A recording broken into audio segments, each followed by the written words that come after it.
And I'm not telling you what to do with your money, but do not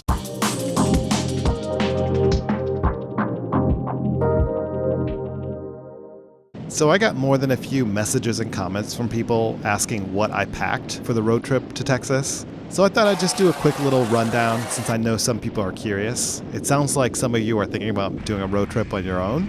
So here's everything that I brought on the trip. And as much as possible, I will leave links to everything that I packed in the description section of this video. Okay, let's start with the backpack. I don't generally like riding with tank bags or saddlebags or pillion bags. I don't like the feeling of that extra weight on the bike. So whenever I travel, I just use a backpack. And if it doesn't fit in the backpack, it doesn't go, which is a bit of a minimalist way of traveling. It really helps you weed out the things that are important for your trip and the things that are not important for your trip. Now, I mentioned in a prior video that I'm a bit of a backpack nerd, so I always have lots of options to choose from. For road trips, I like to go with my gray Alpine Stars backpack. This one's called the Segment. Unfortunately, they don't make it anymore, but they and plenty of other companies make ones that are similar. There are a few things that I really like about this one. One, it's 25 liters, so that's just big enough to fit a good amount of stuff in it, but not so big that it feels like you're carrying this unwieldy monster on your back. I also like the fact that they did a great job with the shoulder straps on this one. They're very soft, so it's not putting a lot of pressure on your shoulders. And finally, I really like the fact that it's what I call a shopping bag style backpack, where you drop your things into the backpack, as opposed to a clamshell backpack that opens up with a zipper that goes all around the edge. It just gives me a little bit of peace of mind to know that if the zipper happens to fail on the backpack, all my stuff isn't going to go flying out on the freeway, which would suck. Luckily, I didn't have to pack a lot of clothes since the weather was warm, so basically just a bunch of t-shirts and a windbreaker and a big hat because the sun in Texas can be pretty brutal. Oh, and of course, socks and underwear and some comfortable shoes. When I go to a race, I always do a lot of walking around the track, around the paddock. By the end of the day, I've easily done a few miles of walking.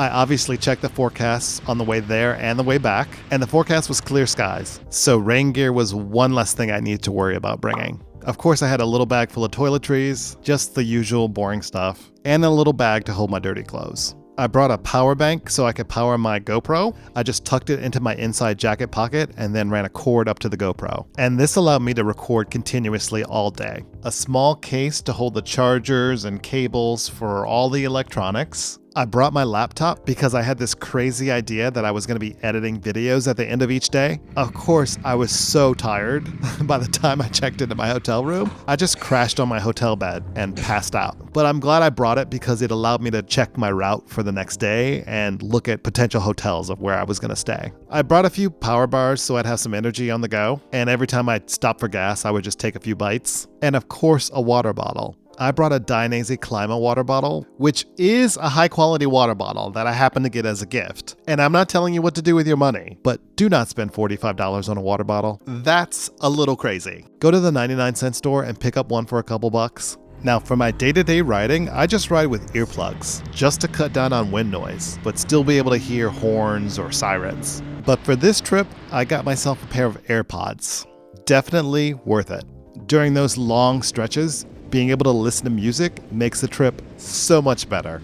But I did have a problem with the AirPods falling out of my ears, maybe 30 minutes into every stint, which was pretty annoying. So before I flew back to Texas to ride the bike back, I ordered some foam tips for the AirPods, and they made all the difference. You can press them like an earplug, and then they expand in your ear canal, and they stay in so much better. And as a bonus, I actually thought they sounded better. Just a little pro tip. And let's talk about security. A couple people asked me if I was paranoid about the bike being stolen when I'm staying at these random motels in the middle of nowhere.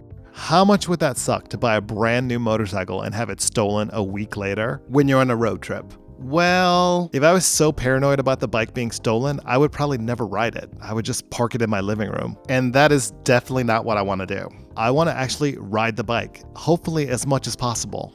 My personal philosophy is if someone wants to steal your bike, they're going to steal your bike. Don't let that fear stop you from riding it. But at the same time, the best you can do is try to make it a little more difficult for them to steal. So I tried to do a few things, and this helped me sleep a little better at night. The first thing I did was buy a lightweight travel cover to cover the bike at night. It is way more discreet than having a bike that screams, "Bright red superbike, right here!" The second thing I did was get a Kryptonite U-lock, and that I put on the rear wheel to make it more difficult to roll away. The third thing I did was buy a Xena disc lock for the front wheel. If you haven't heard of a Xena disc lock, you lock it to the brake disc, and if anyone moves the bike without unlocking it, it lets off this piercing alarm.